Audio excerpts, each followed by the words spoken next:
Welcome to Startuprad.io, your podcast and YouTube blog covering the German startup scene with news, interviews, and live events. Hello and welcome everybody. This is Joe from Startuprad.io, your startup podcast and YouTube blog from Germany. Today I do have a little bit unusual guest joining me from London. Hey, Kimmo, how you doing? Very good. Great to be here. Totally my pleasure. Everybody can tell from your name who's watching this on YouTube. Kima, how do you pronounce your family name? Soramäki in Finnish, yeah. Soramäki, yeah. Terribly sorry if I butchered your name. You are originally from Finland. You are currently in London, but we talk because you are a subject matter expert to us. And we will talk a little bit about the impacts of central bank digital currencies, especially where there are opportunities for fintechs out there. And I have been digging a little bit through your CV. We'll soon get to that. There are some very interesting positions.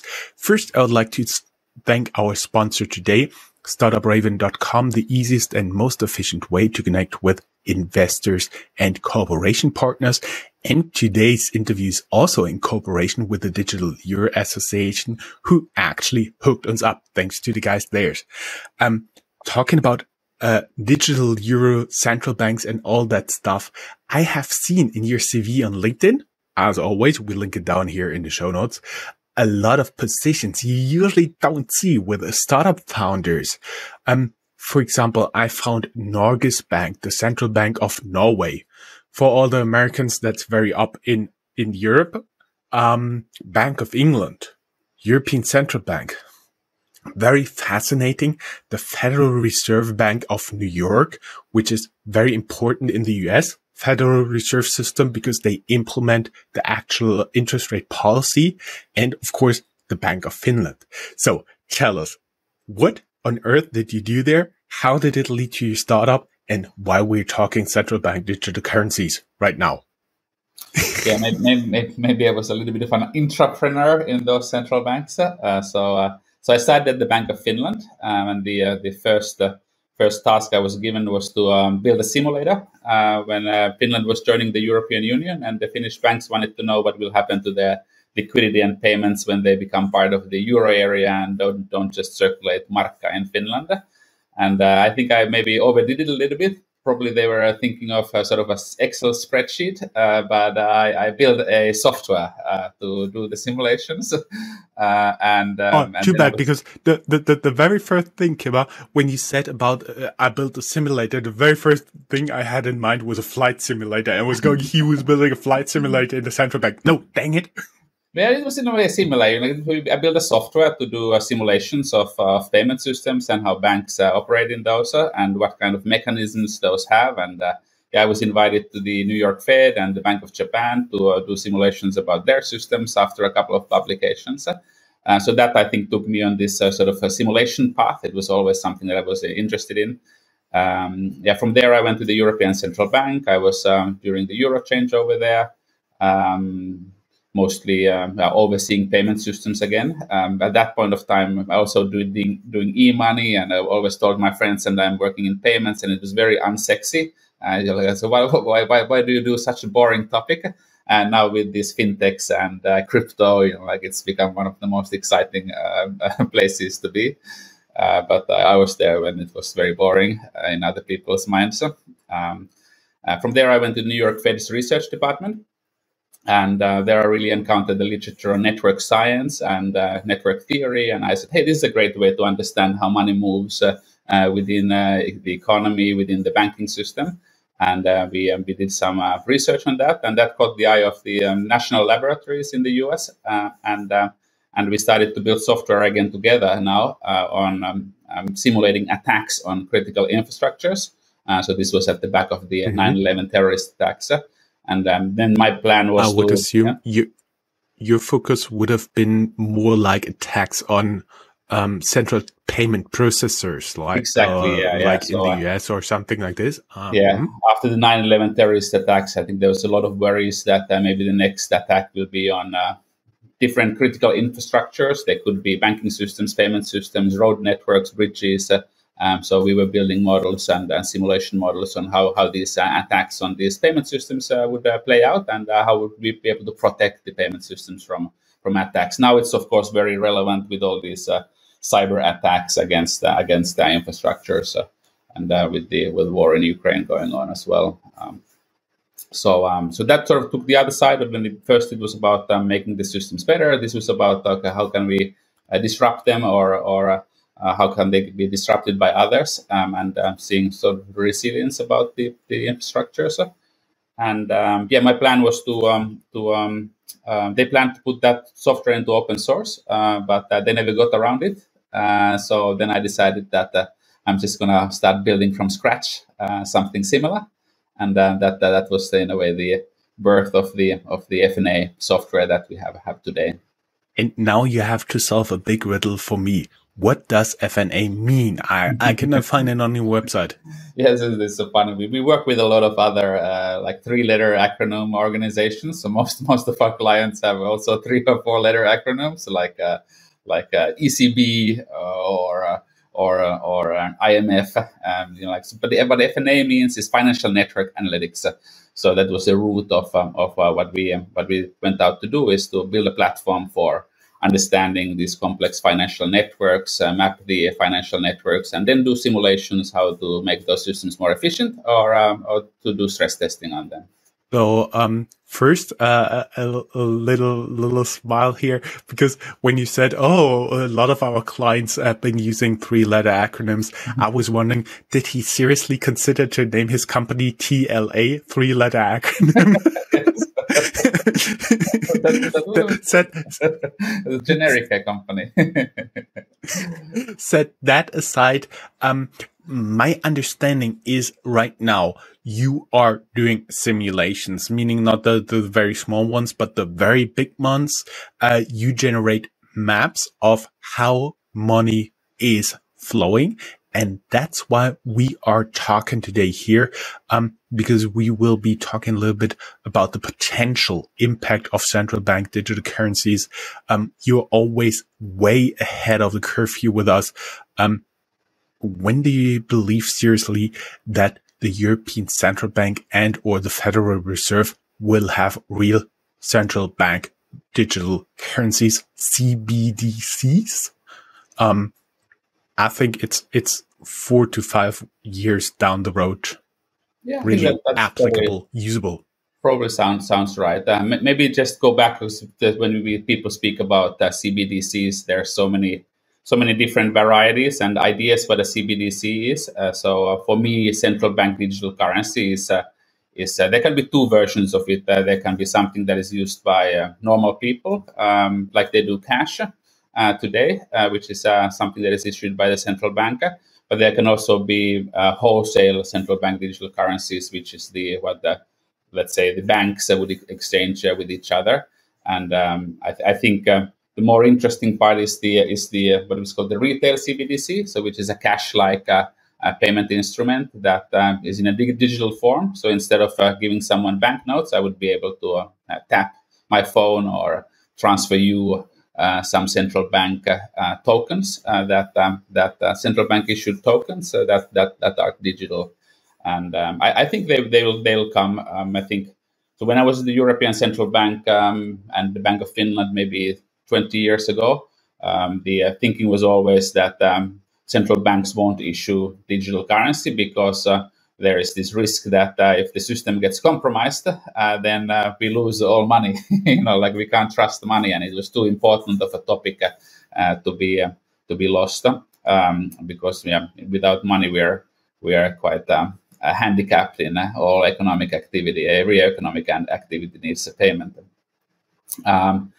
But now with the rise of the cryptos and sort of cryptographic techniques and other techniques, I think the technology has gotten much better. They've been out there for a while already. People have gotten more comfortable with the idea. So I think now, in a way, is the environment is ripe for central bank digital currencies, and the fact is that the cash is declining as a means of means of payment, and I think central banks need to keep at pace with that technology and provide new means of payments into this new digital space that is we're spending more time, we're spending more money on the internet and online, doing more non-in-person payments. So there needs to be a payment instrument provided by the central banks for that. Before we get into that, you're not only a consultant to very important central banks, you're not only a startup founder, but you have been working in the past, for example, during the Lehman Brothers collapse, in the aftermath, doing some interesting work there. That's why we're talking about here. Before we get into the real discussion, can you share a little bit about what you did in the aftermath of Lehman? Yeah, so this was a continuation of the in a way the work that we started to do to simulate attacks on critical infrastructures and the banking system. And then when the financial crisis came, like we realized that, well, actually we don't need anyone to attack the system. It can it can dissolve and destroy itself. But a lot of questions that came out from that were related to the interconnected nature of the financial system. Everyone was asking, "Hey, who is connected to Lehman? Who is connected to the people who is connected to Lehman, and who is connected to the banks that have lent to Lehman, and so forth?" So everyone understood that the financial system is a large network of interdependencies, and then some of the work, and we had been developing these network maps of the financial system in the US. Everyone started to find those much more interesting than before. Before, let's say, classical economists were saying that the links don't matter. It's a market. We are facing the market. They were sort of like purist and classical economists. And after the financial crisis, there was really this realization that it's a network. All these connections, exposures matter, and how risks cascade in these networks. And we need to understand much more granular level these interdependencies within financial institutions and corporates and others. So some of the work that I had done, research, was used in congressional hearings, for example, to argue that the regulators need to get more information about what is going on in the financial system. So pre-financial crisis, there was very little information that was provided, and that information came late about the exposures and about risks. So there was this drive to the regulators need to get all this information. And that's been happening now over the last sort of 10, 15 years. And today it's called SupTech, or supervisory technology. So it's a spin-off from RegTech, which is regulatory technology, which is a spin-off of FinTech, which is financial technology. And I think FinTech probably most people know, but there are these subcategories. So it's technology used by central banks and supervisors to make a better sense of what is going on in the financial system, and to identify systemic risks. And that's sort of a key pillar of what the FNA today does, is to provide technology for these types of network analysis and understanding and simulating financial systems. I see. So we headlined this today, Fintech Opportunities in Central Bank Digital Currencies.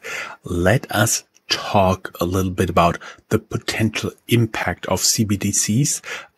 First, I do believe at one point down the road, you would be able to transfer almost instantaneously money from every place in the world to every other place, including from one cell phone in Japan to another cell phone in Brazil, like that. That should be possible in the future. That is one of the main reasons why you have central bank digital currencies, but that will also change quite a lot, because there are a lot of different intermediaries you have there. For example, you have your Android phone, you have your Google Pay, then you have a MasterCard behind it, then there's the MasterCard network, then it goes into your bank account, there's the central bank, it works with another central bank, it works with a commercial bank, which then in turn sends it somehow to your cell phone. Mm-hmm. And a lot of this will be cut out. So can you tell us a little bit, can you give us a broad overview of what I'm not sure that a lot of it will be cut out because all those intermediaries emerged for a reason. Yeah, better to say they could be cut out, yes, right? Yes. Yeah. Can you give us a little bit of an overview? Yeah. So I think this idea with this decentralized finance and cryptos that a lot of the intermediaries can be cut out. But I think the reality is as things get bigger, all these intermediaries that we see today will emerge because they serve a key role. The other point of it, if we don't have intermediaries, for that example, with like sending money from your phone to someone in Japan, what kind of money are you sending there? Are you sending euros? So that means that the Japanese counterparty maybe can hold your euros in Japan. And I think that's one of the key drivers for this conversation around central bank digital currencies is that whose money is it going to be that we're going to be using globally? Is it going to be the euros or currently it's the dollar banknotes that we talk about dollarization and you can go to many countries and pay with dollars. But in the future, when we are in a digital environment, whose currency are we going to use for these digital transactions? Is it going to be dollars, the digital dollars, or is it going to be the digital euros? Yeah. We may go back a little bit into history here because after Bretton Woods, after the Second World War, de facto, the leading currency of the Western world became the US dollar. And for quite some time, even today, you cannot just exchange one currency for another, just say a euro into some Brazilian real. For most of them, you first have to trade them in US dollar and then into this currency because everything is measured against the US dollar. That's why you're referring to the US dollar there. And maybe there's even an opportunity to go into something even more central, like nailing it to the special drawing rights. That's the currency of the International Monetary Fund. So there is a lot of uncertainty here, and that's why we are talking. And that was just a little detour. People who are listening to me know that I love to do detours into the history and why the US dollar is there so important and why you still need to have in mind the exchange rate euro US dollar. Sorry, go ahead. So, but I think that's one of the key drivers is that there's in a way people are also there's quite a lot of in the news around the Chinese digital Chinese currency. Does it become a world currency? So maybe that's a threat, like to the dollar or the West. But I think like a lot of the thinking around these digital currencies is because in the digital world everything can spread so much quicker. And that's why we saw this crypto spread so quickly around the world, because it's much faster to move digital tokens around than it is to move cash notes around. So when we have central bank digital currencies, I think there's a little bit of a race between the different countries to at least not be later than others to launch their own digital currency, because otherwise it might be that if the US dollar launches a digital currency and then it proves very popular and everyone in Europe starts to using it instead of the euros for transactions in the sort of online and in the digital world, making payments to each other. So there are the borders are not so clear within digital currencies as they are with the national cash sort of banknote based currencies. I see. And we're recording this end of June 2022, and we've just seen in the last days the collapse of the Terra US dollar stablecoin. So it currently looks like you need a reliable, a trusted person, institution, organization group that issues stablecoins. I do believe the collapse of the Terra used the maybe the nail in the coffin of the stablecoins out there, at least the privately issued, at least the ones issued from Or they should be just regulated upstart like any fintechs. other, yeah, regulated like any other sort of financial institution that is issuing securities or holding your balances of money, which has not been the case so far. But I'm sure it will be in the future. They'll be getting in the normal regulatory fold. Mm-hmm. Mm-hmm. Yep, possible. So basically, you've been saying central banks will have digital currencies. It's faster to move around. What in turn does this mean? Because when you're doing something via PayPal, especially within PayPal, you can have money sent around within hours, where actually it takes a lot, because going back, it's the idea that basically two banks, they have to settle the cash with each other, and instead of, at the time, they still had to transfer cash. Instead of sending 50 million US dollars there and getting back 51 million US dollars, the bank will only send 1 million US dollar, and then you just do the transfers internally. So only the ones the delta you need to transfer. That is something you go back from, because you can only make a cut at the end of the day. And so you get more real time, more faster. What will be other implications there? Because I do believe also to transfer between central banks, between banks and central banks, it will all be much faster. Yes, I think in the in the sort of modern economies, we already have very well functioning payment systems that are very fast, and most use cases that we can think of, you can already be done very easily, and it doesn't cost a lot of money. So I don't think the central bank digital currencies are so much of a competition for existing use cases. I think there will be new use cases, maybe smarter money, but maybe related to some government subsidies and other types of new use cases that we can't think of yet, that we can do with the central bank digital currency. And I think it will be used for these new use cases more than maybe replacing the existing ones. We'll continue to use our cards and debit cards and credit cards for daily transactions. But I think there will be more niche roles for the central bank digital currencies where they can provide additional benefits. For example, limits on what you can spend those monies in. So, if, for example, these COVID checks that like a lot of countries had giving money to people during COVID to cope with things, could have been said that, hey, you can use them for grocery shopping, or you can use them for whatever things that the government thinks that people should be spending the money because they want to promote that area of the economy, or other types of sort of smarter sort of foreign aid, for example, is more tractable, instead of like giving countries a lot of cash or money, and a lot of it ends up in corruption. And maybe with central bank digital currencies, we can limit the recipients of those monies to those entities we want the money to be spent, to be able to track it better.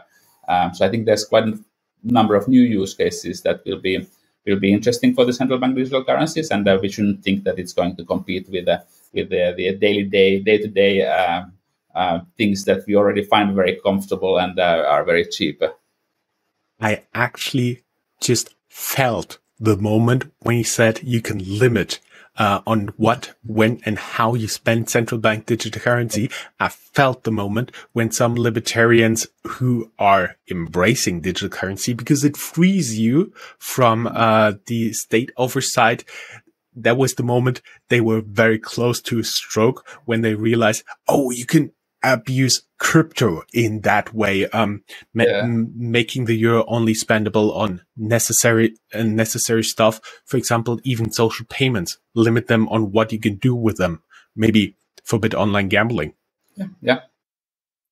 And I already found a pretty good use case for this, for a startup that actually can help you circumvent those limitations. Sorry, go ahead. I think you can always circumvent things, but in most cases, like you 80-90% of the people would of the usage would be cut by these types of. So I think there are ways always to circumvent, but I think it still can provide like benefits for those use cases. if you think there are benefits, depending on your stance on what the government should be doing. One more question, because you may have seen this here in the background. There is the German Schwundgeld. It's actually a little experiment that was done after the Second World War, and basically they had money, like physical money, like notes, and they had a stamp on it used before.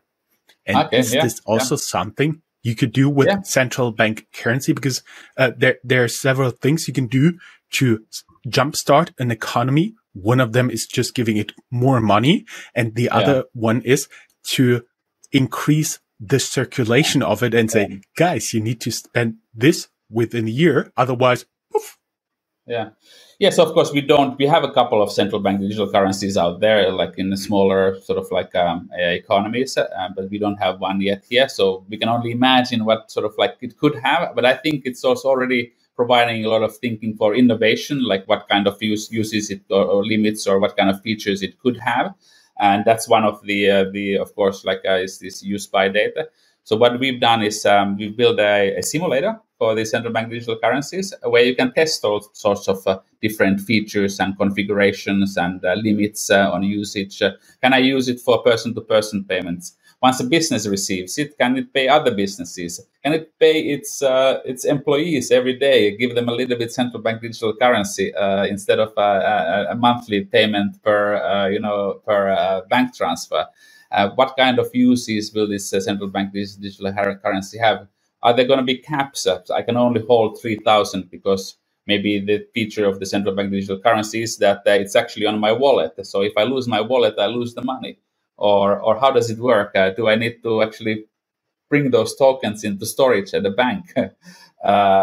So I think there's so many moving parameters around the design and features of the central bank digital currency, and it's very hard to understand how all these different parameters interact with each other. So that's why we built this like a simulator to where you can look and simulate and change assumptions and see how things fold with the different configurations of central bank digital currency in competition with the existing payment instruments, and are offering that to central banks and banks who want to understand how the new world might look like. And how could our audience, our fintechs, entrepreneurs, investors out there who are listening to this right now, how could they get access to it? So get in touch with myself, for example. I think maybe there's my email somewhere, kimmo@fna.fi. Down here in the show notes, there will be your LinkedIn profile linked as always, and people can directly reach out to you. Yeah. Great. So we already know a lot that is possible with CBDCs. And guys, now you can think about all the opportunities.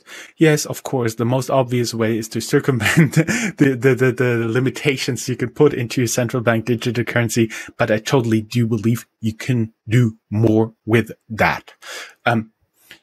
Kimmo, it was just a pleasure having you here. Thank you very much. And I'm totally sure we'll have you back pretty soon, like in a year or a year and a half, and to talk about more recent developments. Yeah, hopefully we have more experience already from existing CBDCs by then. That will be totally fine. Thank you very much. It was a pleasure. Thank you. Excellent. Great to be here.